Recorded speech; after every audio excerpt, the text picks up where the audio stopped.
Hi guys, it's Thomas Moran here, and in today's video I'm going to be talking about the one bet that bookmakers absolutely hate, and I'm going to explain why they hate it. And this is not clickbait, this is genuine. If you go to any race course and you try and get an each way bet on this kind of race, you will not get it. So basically guys, this is a bad each way race. They hate them because what you can do with a bad each way race, and they have no defense to this, is that you're just getting massively enhanced each way odds. So there's an example here of a bad each way race, but right at the start let's talk about what a bad each way race is. And some people think it's where there's a really sure odds on shot, say 1 to 7 on, so you'd need to put £7 on to win £1 profit. And these happen, guys, you know, or even sometimes there's bets where you have to put £10 on to get £1 profit. So it needs to win pretty much every time to make any kind of profit long run.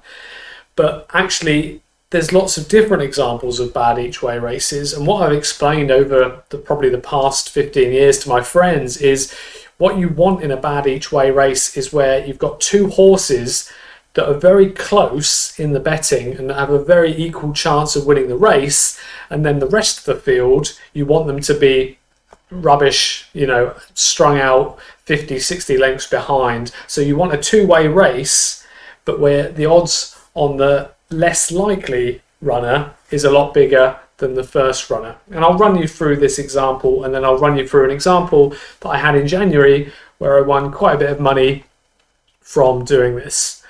So here it's 2:15 at Plumpton on the 10th of February 2020, and as it explains here, it says just two horses feature prominently in the betting market. Like I explained earlier, you want two very strong favourites in a field: Calvert-Dorje and Fraser Island. At the prices listed, even money 1 to 1 and 15 to 8, they make up 85% of the betting market. And this is key, guys.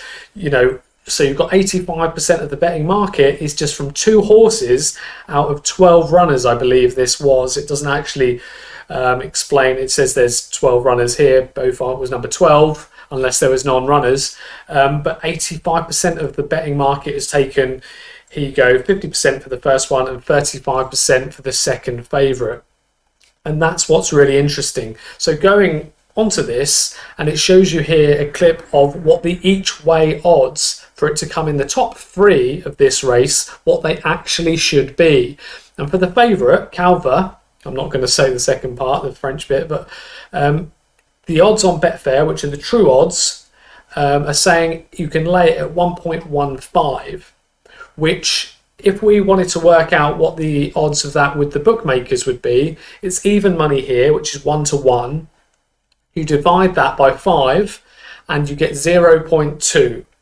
And you add the 1 to the decimal point, so it's 1.2 would be its odds that you get on the favourite in this race, which is a good bit higher, 0.5 higher than what it is on, or 0.6 higher than the 1.15 that you would get on Betfair if you just placed that, which is fine. But we don't want to be backing the favourite in these kind of situations. We want to be looking at Fraser Island, and what we do is to work out the true odds of what you're getting with the bookmaker. You just type in 15 divided by 8, which is the fraction 1.875, and then you divide that by the each way odds. So in an 8-runner field, guys, you get a fifth of the odds for it to come in the top 3. So we divide this by 5, which is our each way placing, and it says 0.375. And with decimal odds, we add the 1 to the front, so it's 1.375 is what we would get for the each way part of this in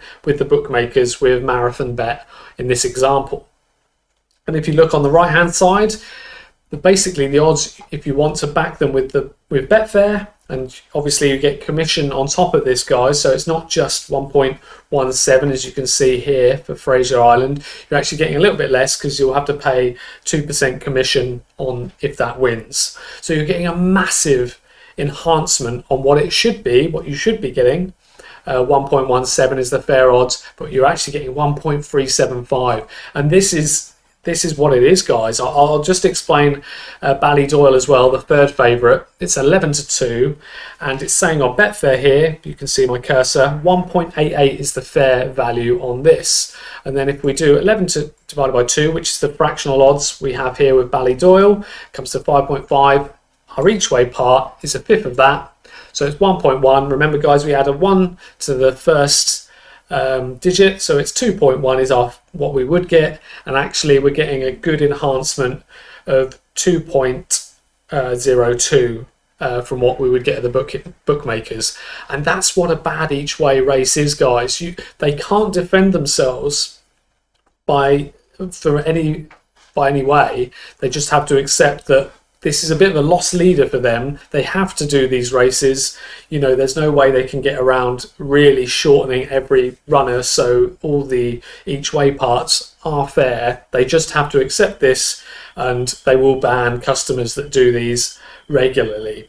And like I said earlier, guys, if you don't believe me, try doing this when after the sickness is stopped and we get back to race courses. If you see a race like this, try and go each way on Fraser Island, £40 each way on the track. They won't take it. They never have, they never will. You might get some in shops that will take them, but a lot of the time you won't be able to get them either. So it's a case of online betting, you can do it, and actually Betfair have an each way odds, but you'll get much less odds, which is the fair value of that. So I wanted to take you to an example of, this is a 12 o'clock at Fairy House on the 16th of January this year. There was a race I looked at and I liked, and funnily enough, I didn't look at it because it was a bad odds on race. I looked at it because in my speed ratings that I use, the times of the races picked out a few of these runners, and I thought, okay, I'll have a look at this. And then it was actually a bad odds on race. So I looked, and the favourite was 4-9 on. It was a Willie Mullins horse, Paul Townend on board. And I thought it, you know, it was going to be favourite. That's fine. But I still fancied the second favourite very strongly in the race. So basically what I will do is I'll pull up. I hope you guys can see this. Hope this comes up. But I backed 3 horses in this race.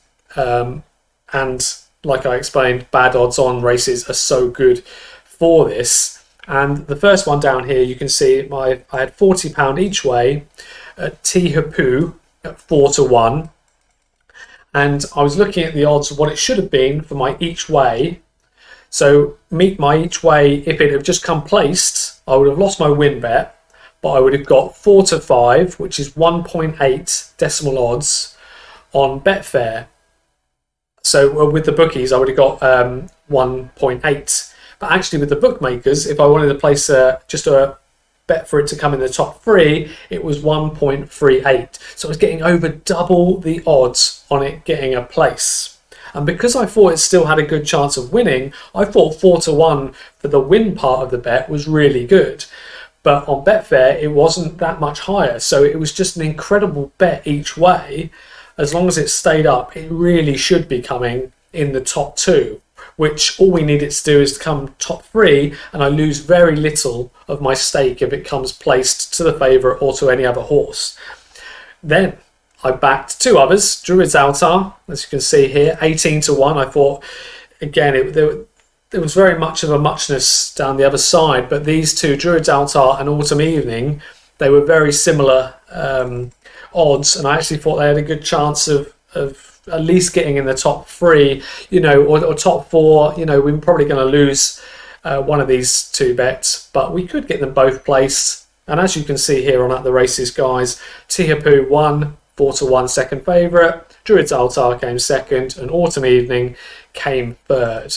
And I got really good prices. I got 18-1 on Druid's Altar, 18-1 on Autumn Evening, and I was getting massively enhanced price on the each way part. So with this, I got 18-5 on Autumn Evening to place, and the same with Druid's Altar, 18-5, when their real odds were not far over 6-4. So I'm getting massive enhanced place odds, and if one of those wins, it's a massive result. But if one of them can place, that's huge as well. So what is a perfect each way, bad each way race. Well, it's funny I brought this race up at Fairy House because it sort of is perfect. What you want, you really, really want a heavily odds-on favourite like we had with Humidor. You want a second favourite that really is close to it in terms of ability, but still good enough odds to be backing each way. And then you want some bigger prices, outsiders, and you want a race where there is a lot of discrepancy between the last, say, 5 runners that aren't so good. So say with Orcafina, Josh did, you want them to be quite average horses. You want 3 very good horses and then 5 really bad horses, because you get top 3 places, and that's where you can make your money. You don't even if this Humidor had won, I would have still made profit.